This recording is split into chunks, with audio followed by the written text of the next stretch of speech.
안녕하십니까 여러분. 이번 영상은요, 이것도 사실 이혼과 관련된 얘기긴 하지만, 우리가 결혼을 하게 되면 제일 먼저 하는 게 이제 혼인신고잖아요.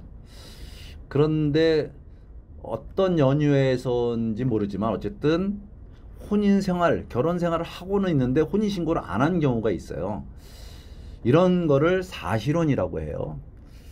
이렇게 사실혼 관계를 가지고 살다가 헤어지게 되면 사실혼 상태에 있을 때 그 형성된 재산을 우리가 나눠야 되잖아요. 어쨌든 뭐 이렇게 나누면서 재산 분할을 하게 되는데, 이때 어떤 일방의 명의나 또는 뭐 그 사람 등기나 등록이 그 사람 명의로 돼 있다면 이걸 잘라야 되잖아요. 자, 이렇게 자를 때 문제가 생깁니다. 왜냐하면 법률적으로 배우자가 아니기 때문에 배우자라고 증명하기가 어렵잖아요.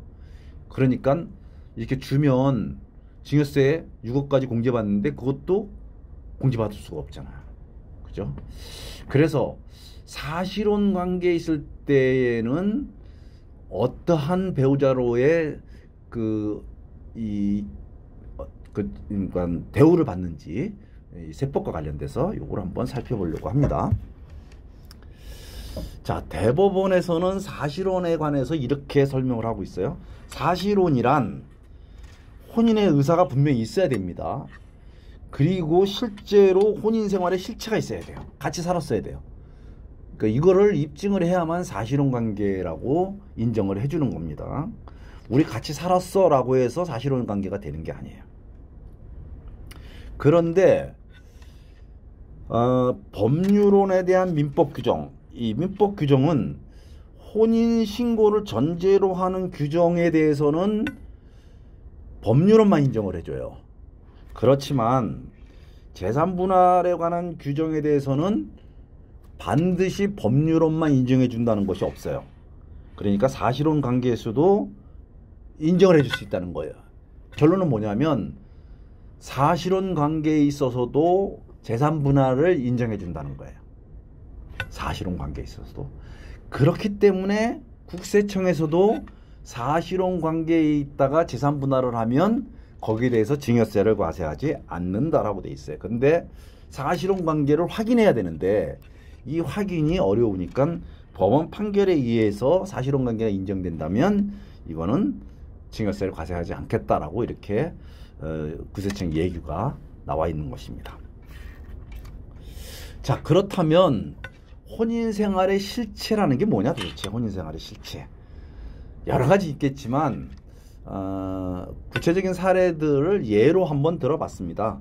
예를 들어가지고 동거기간이 꽤 오래됐고요. 오래됐고 그 다음에 주변 사람들로부터 부부로 인정받았는지, 그 다음에 상대방의 자녀들로부터, 예를 들어서 뭐 자녀가 있는 사람끼리 혼인했다면 자녀들로부터 부모로 이렇게 불리워졌는지, 그리고 가족 모임이라든지 친구 모임 등에 부부 동반으로 이렇게 가서 참석했는지, 그 다음에 상대방의 제사 등에 참여했는지, 또는 생활비를 공동으로 부담했는지, 병간호 등에 있어서 실제 배우자처럼 가능했는지, 또는 뭐 결혼식을 했다면 결혼식을 한 청첩장이라든지 사진이라든지 뭐 신혼여행을 갔다라든지 뭐 이런 실체가 있는지, 뭐 이런 것들이 있어야 된다는 것이죠.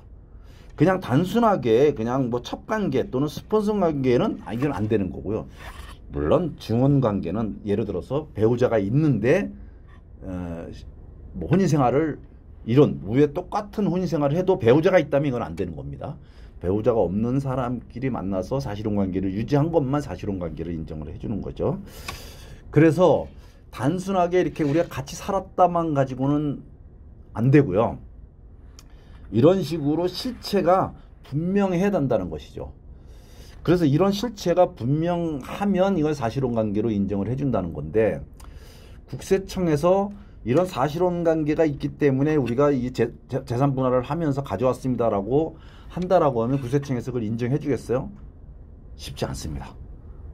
결국 국세청에서는 법원에 가서 인정받아라고 이렇게 얘기할 가능성이 매우 높아요. 그렇기 때문에 이런 사실혼 관계에 있다가 이 사실혼 관계를 해소하면서 재산 분할을 한다면 증여세 과세될 여지가 많고 국세청과 싸울 가능성이 많기 때문에 처음부터 법원에 가서 재판에 의해서 사실혼 관계를 인정받고 재산 분할을 인정받는 것이 나중에 증여세 과세에서도 상당히 도움이 될 것이다. 저는 개인적으로 이렇게 판단을 합니다. 한번 정리해 보면 이런 사실혼 관계에 있을 경우에 사실혼 관계에 있다가 배우자가 사망을 했어요. 그러면 법률론을 근거로 해서 인정해주는 배우자, 그때의 상속에 있어서는 법률론 관계에 있는 사람만 인정을 해야지 상속재산 하나도 받지 못합니다. 그렇기 때문에 사실혼 관계에 있다가 배우자가 만약에 사망이 예측된다면 당연히 빨리 그 혼인 생활을 해소하면서 재산 분할로 이걸 가져오는 것이 맞습니다. 그런데 사실혼 관계에 있으면서 재산 분할을 못 받고 돌아가신다면 하나도 못 받잖아요. 그러면 자녀들이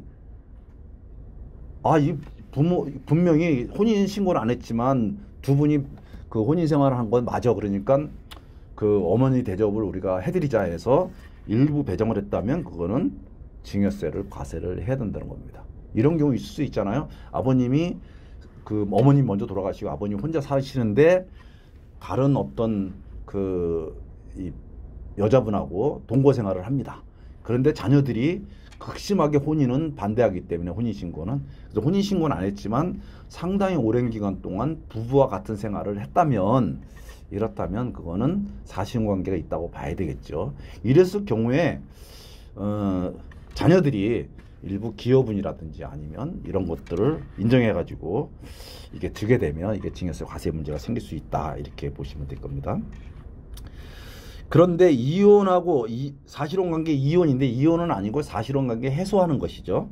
해소를 하고 재산 분할을 하게 되면 증여세 과세 안 되죠. 상속세도 과세 안 되고 유류분 청구도 할 수가 없게 됩니다.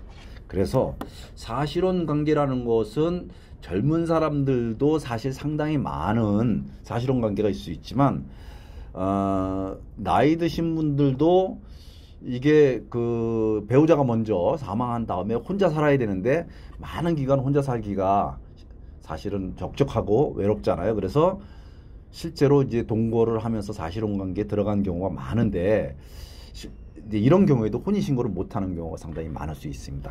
자, 이럴 때도 이렇게 재산 분할을 통해서 일부 받는다면, 사실혼 관계 해소돼 가지고 받는다면 여기는 증여세를 과세할 수 없고, 그 다음에 상속세도 과세할 수 없고, 그 다음에 유류분 청구도 불가하다.